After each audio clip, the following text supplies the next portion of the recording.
हमारे फाइनली 100 के सब्सक्राइबर्स हो चुका है, जो बहुत अच्छी बात है। हर एक यूट्यूबर की तरह जब मैंने भी स्टार्ट किया था तब मेरे वीडियोस में भी बहुत कम व्यूज़ आ रहे थे एंड थंबनेल्स अच्छे नहीं थे, वीडियोस में एडिटिंग कुछ खास अच्छी नहीं थी, मैं कैमरा के सामने देखकर अच्छे से बोल नहीं पा रहा था। वो सारी चीज़ें बेकार जा रही थी एंड लिटरली ऐसी कोई होप भी नहीं दिख रही थी कि मेरे कभी 100 के सब्सक्राइबर्स होंगे। लेकिन बैक ऑफ द हेड मुझे पता था कि अगर मैं ऑल आउट जाऊँगा एंड हर रोज़ कोशिश करूँगा कि मुझे एक अच्छा यूट्यूब वीडियो बनाना है, तो फिर कभी ना कभी एक ऐसा वीडियो आएगा जिससे मेरे यूट्यूब चैनल पर थोड़ा सा ग्रोथ दिखेगा एंड फिर धीरे धीरे मेरे यूट्यूब चैनल ग्रो होना स्टार्ट हो जाएगी। एंड इसी होप को मैंने मेंटेन रखा था, जिस रीज़न की वजह से आज हमारे 100 के सब्सक्राइबर्स हो चुका है। इस वीडियो के अंदर मैं Q&A करने वाला हूँ ताकि आपके पास जो भी क्वेश्चंस हो मेरे लिए, उन सारे क्वेश्चंस का मैं आंसर दे पाऊँ एंड हम लोग थोड़ा ज़्यादा कनेक्ट हो सकें। सबसे पहले मैं सारे बेसिक क्वेश्चंस का आंसर दे देता हूँ। मेरी हाइट 5.8 फीट है एंड मेरा वेट 73 kg है। well, आज 74 kg था, लेकिन नॉर्मली मैं 73 kg मेंटेन करता हूँ। पहला एंड दूसरा क्वेश्चन थोड़ा सा सिमिलर है, सो हम दोनों क्वेश्चंस के साथ में ही आंसर देंगे। क्वेश्चन है, any tips for beginners who want to follow fitness as a career?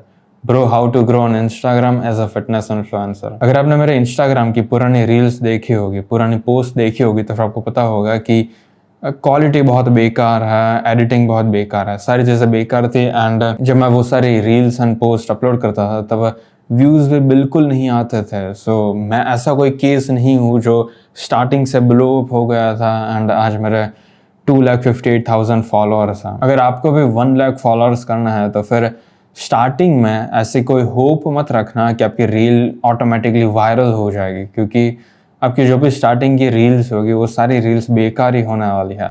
आपको पता लगाना होगा कि आप किस तरह से अपने फिजिक को जितना हो सके उतना अच्छा रिप्रेजेंट कर सकते हो। एंड मान लो कि आपकी फिजिक बेकार है, आप थोड़ा सा मोटे हो और आपकी फिजिक माल नरिश लगती है, तो फिर आपको अपनी नॉलेज शेयर करनी होगी, आपको दिखाना होगा कि आपको कितनी सारी चीज़ें पता है फिटनेस के लिए। सो आपको इन्फॉर्मेटिव कंटेंट अपलोड करना स्टार्ट करना होगा। या तो आप इन्फॉर्मेटिव कंटेंट अपलोड कर सकते हो या तो आप अपनी फिजिक को अच्छे से शो कर सकते हो। वेल, आप ये दोनों चीज़ें भी कर सकते हो अगर आपके पास ये दोनों चीज़ें हो तो। लेकिन स्टार्टिंग में आपको ये परेशानी तो होगी ही कि आपको व्यूज़ नहीं आएंगे। एंड मुझे याद है कि जब मैंने स्टार्ट किया था रील्स अपलोड करना, तो फिर स्टार्टिंग में मेरे पास MI का Note 5 फ़ोन था, जिससे मैं टेरेस पर जाकर अपनी रील्स से शूट करता था। सो मैं कहीं पर अपना फ़ोन रखता था एंड सेल्फी मोड में रखता था ताकि मुझे पता चल पाए कि मेरी फिजिक अच्छी दिख रही है या नहीं दिख रही। सो जब भी मैं फ़ोन रखता था एंड अगर मैं बाय चांस भी अपनी आँखों को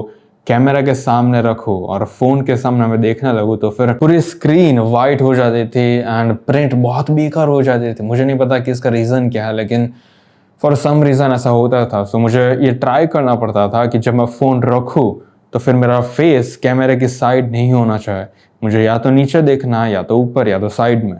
अगर गलती से भी मैंने सामने देखा तो फिर भूल जाओ कि एक अच्छा शॉट मैं ले पाऊंगा। स्टार्टिंग में हम सबको ऐसे सारी बेकार की चीज़ें फेस करनी ही पड़ती है। सो अगर आपके पास भी फ़ोन बेकार हो और माइक की क्वालिटी अच्छी ना हो तो फिर उसमें कंप्लेन मत करना कि मेरे पास ये सारी चीज़ें नहीं है इसलिए मैं ग्रो नहीं हो पा रहा हूँ। आपको ये सारी चीज़ें लॉन्ग टर्म तक फॉलो करनी होगी। एंड मुझे तो एक पूरे साल तक कोई भी रिजल्ट्स नहीं दिखे थे। मेरा इंस्टाग्राम अकाउंट 5,000 और 6,000 फॉलोअर्स मैंने गेन किए थे एंड व्यूज़ भी बहुत कम आ रहे थे मेरे रील्स में। एंड फिर जैसे ही नवंबर मंथ हिट हुआ तब एक रील मैंने बनाई जो मैंने कैमरा से शूट की थी, तब मैंने नया नया कैमरा परचेज किया था। फाइनली वो रील वायरल गई एंड फिर उसके बाद धीरे धीरे कई सारी रील्स वायरल होने लगी। लेकिन उसके लिए मुझे 10 महीने तक कॉन्स्टेंटली रील्स अपलोड करनी पड़ रही थी एंड मैं बहुत स्टडी कर रहा था इंस्टाग्राम एंड यूट्यूब के एल्गोरिथम को कि किस तरह से हम लोग एक कैची कैप्शंस ऐड कर सकते हैं, किस तरह से हम लोगों को टेक्स्ट ऐड करने चाहिए, अपनी रील्स में म्यूजिक ऐड करने चाहिए। ये सारी चीज़ें आपको भी स्टार्टिंग में सीखनी होगी एंड उसके लिए टाइम लगेगा। सबसे बेस्ट टिप ये है कि स्टार्टिंग में ऐसा एक्सपेक्ट मत करना कि आपको ज़्यादा व्यूज़ मिलेंगे, क्योंकि आपको नहीं मिलने वाला। आपको ऐसा लगेगा कि आपकी रील बहुत अच्छी है क्योंकि आपने उस रील में 2 या 3 घंटे अपने इन्वेस्ट किए हैं, लेकिन बाकी सारे लोगों को इससे कुछ फ़र्क नहीं पड़ता कि आपने कितनी मेहनत की है उस रील्स को बनाने में। उनको सिर्फ आपके रिजल्ट से मतलब है कि जो एंड रिजल्ट है वो अच्छा है या बेकार है। वेल बेकार है, सो मुझे कुछ फ़र्क नहीं पड़ता कि तूने कितना टाइम इस रील के अंदर इन्वेस्ट किया था। मैं लाइक नहीं करने वाला, ना तो मैं तुझे फॉलो करने वाला हूँ, जो परफेक्टली रैशनल है। सो अपने इंस्टाग्राम एंड यूट्यूब अकाउंट को थोड़ा सा टाइम देना होगा आपको। Female gauge before transformation and after transformation. जो भी इंसान आपको ऐसा कुछ बोले कि अगर आपकी फिजिक अच्छी बन जाती है तो फिर उससे आपको कुछ लड़कियां नहीं मिलने वाली, सिर्फ लड़के ही मिलेंगे, वेल वो थोड़ा सा सच है, लेकिन इसका मतलब ये नहीं है कि कोई भी लड़की आपकी तरफ देखने ही नहीं वाली। अगर आप एक्चुअल में दिखने में भी अच्छे हो एंड आपकी फिजिक भी अच्छी है तो फिर हाफ स्लीव टी शर्ट पहन कर भी बाहर जाते हो तो फिर लोग आपको घूरेंगे, लड़कियां भी आपको देखती हैं। ये सारी चीज़ें नॉर्मल है। एंड अगर आपकी लाइफ में भी अटेंशन की थोड़ी सी डेफिशिएंसी है एंड सिर्फ लड़कियों के लिए आप बॉडी बना रहे हो तो फिर मे भी शायद आप अच्छी बॉडी नहीं बना पाओगे, क्योंकि आपका गोल इतना अच्छा नहीं है।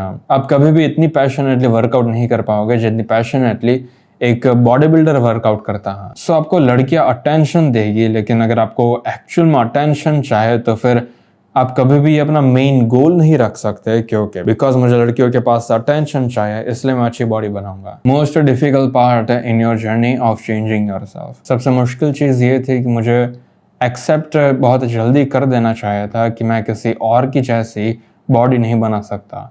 मैं डेविड लेड को देखता था, जेफ सेड को देखता था, फिर और भी फॉरेन इन्फ्लुएंसर्स को देखता था एंड मैं ऐसा चाहता था कि मेरी फिजिक भी ऐसी बन जाए। सो उस फिजिक को अचीव करने के लिए मैं इंटरमिटेंट फास्टिंग करता था एंड पूरे दिन में 2 बार वर्कआउट करता था। एंड फिर जब मैंने जिम स्टार्ट किया तो फिर जिम में भी मैं कुछ ज़्यादा ही सेट्स परफॉर्म कर रहा था एंड मेरी इंटेंसिटी भी बहुत ज़्यादा थी इन कंपैरिजन टू जिस तरह का मैं डाइट ले रहा था, कैलोरी डेफिसिट वाला। उस डाइट को फॉलो करते हुए मैं इस तरह से ऐसे इंटेंसिटी मेंटेन नहीं कर पा रहा था। एंड मुझे पता होना चाहिए था कि मेरी बॉडी कितनी चीज़ें सहन कर सकती है एंड कितनी चीज़ें सहन नहीं कर सकती। सो मैं ओवर ट्रेनिंग कर रहा था एंड ऊपर से मेरा डाइट अच्छा नहीं था। मैं अपने आप को कुछ ज़्यादा ही स्टार्व कर रहा था ताकि मैं उस इन्फ्लुएंसर जैसा लग सकूं। एंड फिर वो फेज जब खत्म हुआ, जब मुझे पता लगने लगा कि ओके मैं कितना भी फास्ट कर लूँ, मैं कितनी भी अच्छे से वर्कआउट करूँ, उससे कुछ फर्क नहीं पड़ने वाला, क्योंकि मुझे कैलोरीज ज़्यादा लेनी होगी, मुझे अपने प्रोटीन टेक पर भी ध्यान देना होगा एंड मैं इस तरह से ओवर ट्रेनिंग नहीं कर सकता। एंड अगर करूँगा तो फिर मेरा मसल्स इंक्रीज नहीं होने वाला, क्योंकि ये मेरी बॉडी के लिए अच्छा नहीं है। जब ये सारी चीज़ें खत्म हुई तो फिर एक नई चीज़ आ गई। जैसे ही मैंने कैलोरी डेफिशिएंट वाला डाइट फॉलो करना बंद किया तो फिर मुझे कॉन्स्टेंटली ऐसा लगता था, लाइक सबकॉन्शियसली मुझे ऐसा लगता था कि मुझे वापस से फूड नहीं मिलने वाला है। क्योंकि पहले जब मैं एक बहुत श्रेडेड फिजिक मेंटेन कर रहा था, मैं ऐसा चाहता था कि मैं उन इन्फ्लुएंसर्स जैसा दिखूं, सो तब मैं बहुत कम खाना खा रहा था। मेरा गोल ये था कि मुझे एक बहुत श्रेडेड बॉडी बनानी है। वो चीज़ जब मैंने छोड़ दी तो फिर मुझे अभी आदत नहीं थी कि मैं एक्चुअल में अपनी बॉडी को सफिशिएंट खाना दे रहा हूँ प्रेजेंट में। सो मेरी बॉडी को कॉन्स्टेंटली ऐसा लग रहा था कि अभी मैं खा रहा हूँ, सो वापस से मुझे शायद खाना नहीं मिलेगा। सो अच्छा यही रहेगा कि अभी मुझे जितना भी खाना मिल रहा है उस पूरे खाने को मैं ख़त्म करूँ एंड और भी ज़्यादा खाना खा लूँ, ताकि मैं सारी चीज़ों को रिजर्व में रख सकूँ। ऐसे सारी चीज़ें मेरी बॉडी सोच रही थी, जिसकी वजह से मैं हमेशा ओवर ईटिंग करता था एंड बाहर की चीज़ों को मैं कुछ ज़्यादा ही क्रेव करता था। 24/7 मेरे मन में कॉन्स्टेंटली सिर्फ फूड रहता था। इवन दो मैं अब कैलोरी डेफिशिएंट वाला डाइट फॉलो नहीं कर रहा हूँ, ना तो मैं अपनी बॉडी को स्टार्व कर रहा हूँ, ये मेरा मेन इंटेंशन भी नहीं था, लेकिन फिर भी मैं कॉन्स्टेंटली खाने के बारे में सोच रहा था एंड मैं कुछ ज़्यादा ही ओवर ईटिंग कर रहा था, जिसके रिजल्ट में मैंने वेट गेन कर लिया। एंड मेरा वेट गेन इतना ज़्यादा हो गया था कि मेरा फेस कुछ ज़्यादा ही चबी लग रहा था। अब मैं कुछ ज़्यादा ही सेल्फ कॉन्शियस था अपने लुक्स को लेकर, जिसकी वजह से अब मैं और भी ज़्यादा इनसिक्योर होने लगा अपनी बॉडी को लेकर कि मैंने जैसे ही इस गोल को अचीव करना छोड़ दिया कि मुझे एक श्रेड फिजिक बनानी है, तो फिर अभी एक नई प्रॉब्लम आ गई कि मेरा फेस ज़्यादा चबी बन गया है एंड मैं मोटा दिखने लगा हूँ। तो फिर मैं अपने आप को डाउट कर रहा था कि ये जो मैंने चीज़ की है क्या यह सचमुच में सही है या नहीं है, क्योंकि अब मेरे पास एक दूसरी इनसिक्योरिटी आ गई है एंड इसको मुझे अब सॉल्व करना होगा। तो फिर उसको सॉल्व करने के लिए मैं वापस से एक स्ट्रिक्ट डाइट फॉलो करने लगा, जिसके अंदर मैंने अपने आप को बोला कि ओके मैं ओवर ईटिंग नहीं कर सकता एंड मैं बाहर की चीज़ें भी बार बार नहीं खा सकता। एंड फिर धीरे धीरे चीज़ें नॉर्मल होने लगी एंड अभी मैं बिल्कुल भी मुक्त हूँ बॉडी डिस्मोर्फिया से। बॉडी डिस्मोर्फिया डेफिनेटली एक सबसे बड़ी मिस्टेक थी मेरी। मैं चाहता तो फिर मैं उसको कंट्रोल कर पाता, लेकिन मैंने कभी भी ऐसे ट्राई नहीं की। मुझे हमेशा ऐसा लगता था कि मैं कुछ ना कुछ चीजें गलत कर रहा हूँ, लेकिन एक्चुअल में मुझे सिर्फ अपनी बॉडी को टाइम देना चाहिए था ताकि मेरी बॉडी एक्चुअल में मसल्स ग्रो कर पाए, एंड फिर धीरे धीरे मैं अपना फैट परसेंटेज डिक्रीज कर सकता हूँ। लेकिन मुझे ये सारी चीजें साथ में करनी थी, क्योंकि इंस्टाग्राम एंड यूट्यूब पर जो भी मैं इन्फ्लुएंसर्स को देखता था, उन इन्फ्लुएंसर्स से मैं कुछ ज़्यादा ही मोटिवेटेड रहता था। मुझे ये तब भी पता था कि जितनी अच्छी बॉडी होगी, जितना अच्छा हमारा लुक्स होंगे, उतने ही ज़्यादा व्यूज़ आएंगे, उतने ही ज़्यादा हम लोग पैसा अर्न कर पाएंगे। सो सारी चीज़ें अफेक्ट कर रही थी, जिसकी वजह से मैं कुछ ज़्यादा ही प्रेशर कर रहा था अपने आप को कि मुझे कॉन्स्टेंटली कुछ ना कुछ बड़ी चीजें करनी होगी ताकि मुझे बड़ी चीजें मिल पाए। Bro, at what age did you go to the gym and what age you started mewing? मैंने जिम 2022 के फरवरी मंथ में स्टार्ट किया था, एंड म्यूइंग मैंने 2023 के एंड में स्टार्ट की थी। हाँ, मैं म्यूइंग 1-2 साल से नहीं कर रहा हूँ, और जो भी मैं रील्स में और यूट्यूब वीडियोस में लिखा हुआ है मैंने किसी एडिटिंग के फेज में, तो फिर आप कह सकते हो कि वो थोड़ा सा झूठ है। लेकिन ऐसा नहीं है कि मैं सिर्फ म्यूइंग ही कर रहा हूँ।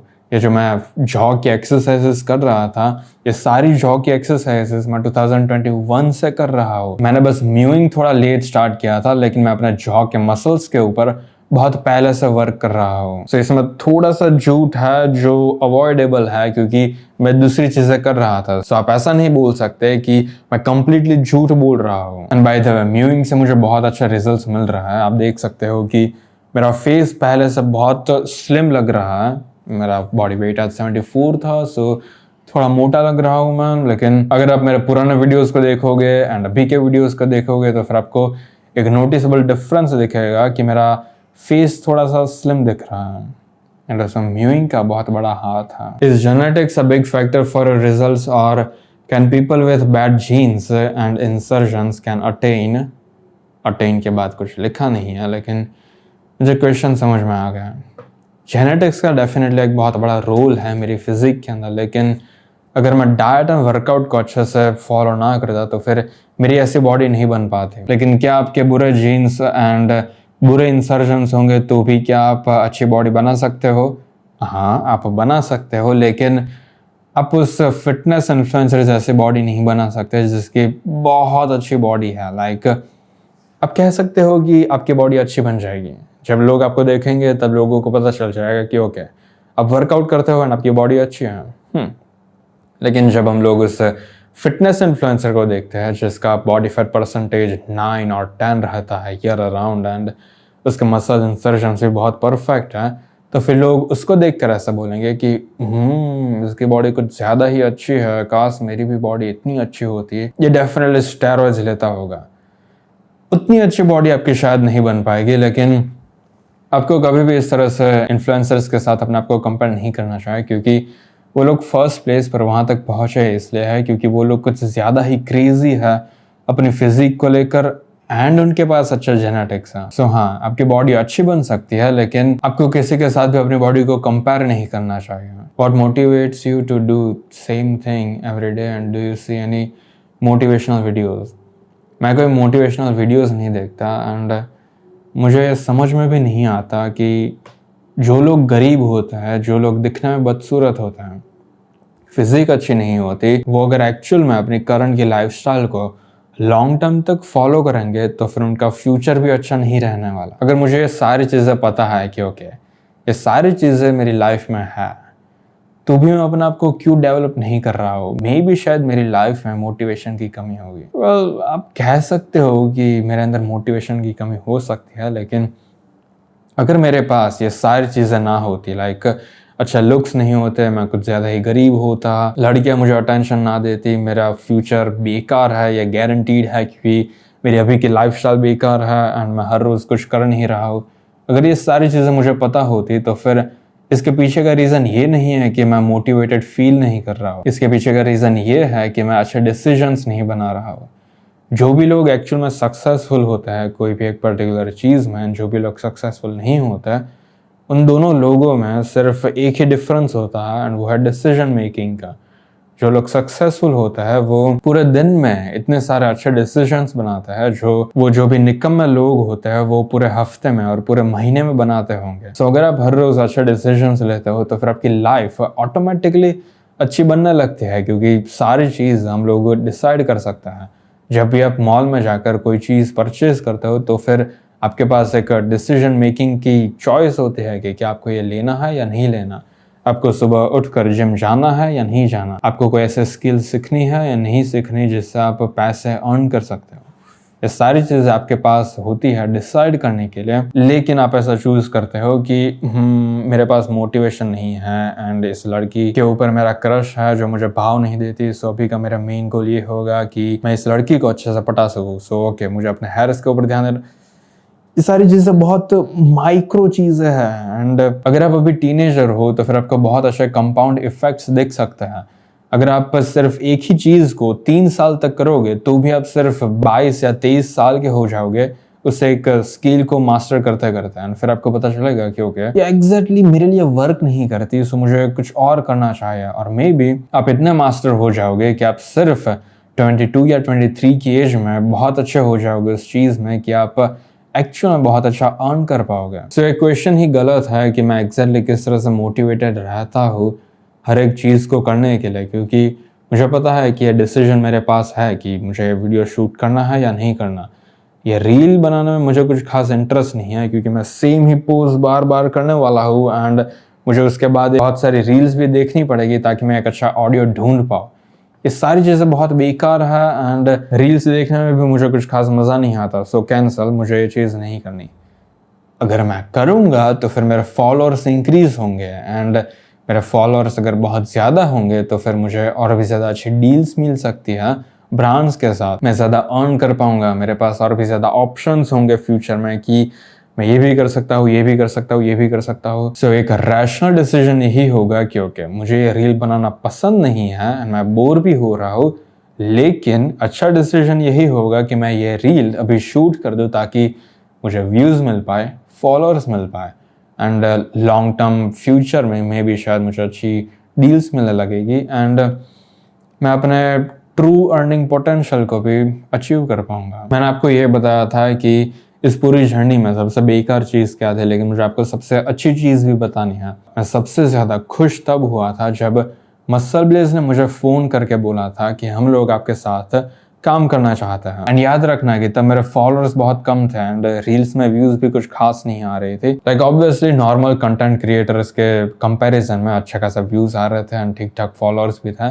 इसीलिए ही उन लोगों ने मुझे कांटेक्ट किया था। लेकिन वो लोग मुझे पे नहीं कर रहे थे एंड वो डील डेंजरसली अच्छी नहीं थी, लेकिन फिर भी उस मूवमेंट में मैं इतना खुश हुआ था कि मुझे ऐसा लग रहा था कि ओके मैं एक्चुअल में इतना वर्दी हूँ कि इतनी बड़ी ब्रांड मुझे सामने से आकर कांटेक्ट कर सकती है एंड वो मेरे साथ कोलैबोरेशन करना चाहती है, लॉन्ग टर्म कोलैबोरेशन। सो वो चीज़ें सुनकर एंड वो एक्सपीरियंस मेरे लिए सबसे ज़्यादा अच्छा था एंड उसके बाद मुझे उससे भी ज़्यादा अच्छी डील्स मिली हुई है। लेकिन फिर भी मैं जितना खुश वो दिन था उतनी खुशी मैंने आज तक कभी भी वापस से एक्सपीरियंस नहीं की। सो वो चीज़ बहुत इंटरेस्टिंग है कि किस तरह से हम लोग जब स्टार्टिंग में अपने एक छोटा सा गोल अचीव करते हैं तब हम लोगों को कुछ ज़्यादा ही खुशी मिलती है, लेकिन फिर जैसे जैसे हम लोगों को आदत पड़ने लगती है ऐसे छोटे छोटे गोल्स अचीव करने की तो फिर हमारे लिए थोड़ा सा नॉर्मल बन जाता है। What are your further goals? मेरा एक लॉन्ग टर्म गोल है कि मुझे एक जिम ओपन करना है, लेकिन इस चीज़ के बारे में मैं कुछ ज़्यादा बात नहीं कर सकता क्योंकि जिम ओपन करने के लिए अभी बहुत टाइम लग जाएगा। 2024 में तो हम लोग डेफिनेटली नहीं कर पाएंगे, मे बी शायद 25 में और 26 में हम लोग एक जिम ओपन कर सकते हैं।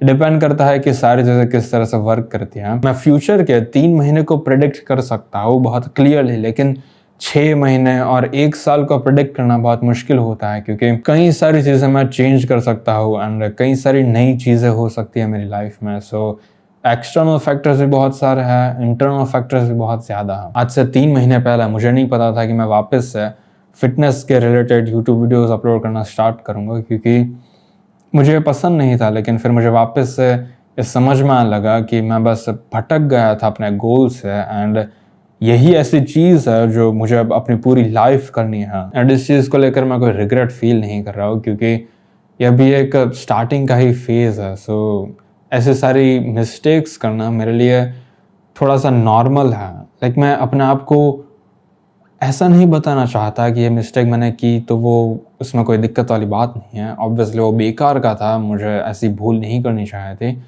एंड लोग मुझ पर भरोसा भी नहीं कर सकते अगर मैं इस तरह से अपनी नीश चेंज करता रहूँगा। तो मैं ऐसा नहीं बोल रहा कि वो चीज़ बहुत नॉर्मल थी इसलिए हम लोग उसको इग्नोर कर सकते हैं, लेकिन ऐसी चीज़ें हमेशा होती ही है स्टार्टिंग में। लेकिन इस मिस्टेक को एक्नॉलेज करके मैंने एक नई चीज़ सीखी जो बहुत अच्छी है। एंड वो चीज़ ये है कि जब भी हम लोग अपने कोई गोल को परस्यू करते हैं तो फिर उसके साथ साथ हमें और भी कई सारे ऐसे गोल्स मिलते हैं रास्ते में जो हम लोगों को ऐसा लगता है कि ओके अभी मैं जिस चीज़ को अचीव कर रहा हूँ वो चीज़ अच्छी है, लेकिन अगर मैंने इस चीज़ को मिस कर दिया तो फिर मैं पूरी लाइफ में कभी भी इस चीज़ को अचीव नहीं कर पाऊंगा। एंड मेन पॉइंट ये होता है कि वो चीज़ दिखने में बहुत अट्रैक्टिव लगती है, इसलिए हम लोगों को ऐसा लगता है कि ओके हम लोगों को अभी के अभी इस चीज़ को परस्यू करना स्टार्ट करना होगा, वरना हम लोग मिस आउट कर देंगे इस अपॉर्चुनिटी को। लेकिन एक्चुअल में ये सिर्फ एक टेस्ट होता है कि क्या हम सचमुच में इस गोल को लेकर कंसिस्टेंट रह पा रहे हैं या नहीं रह पा रहे हैं। अगर हम लोग भटक गए तो फिर इसका मतलब ये है कि हम इतना वर्दी नहीं है कि हम लोग इस गोल को अचीव कर पाए। सो अगर हमें एक्चुअल में इस टेस्ट में पास होना है तो फिर हमें इन सारे छोटे छोटे गोल्स एंड परस्यूट्स को इग्नोर करना पड़ता है ताकि हम सिर्फ एक बड़े गोल को अचीव कर पाए। लास्ट एंड फाइनल क्वेश्चन यह है कि how much you make per month है। ये क्वेश्चन हर किसी को होगा है। मैं आपको एग्जैक्ट नंबर देना नहीं चाहता क्योंकि वो कुछ ज़्यादा एक्यूरेट नहीं रहेगा।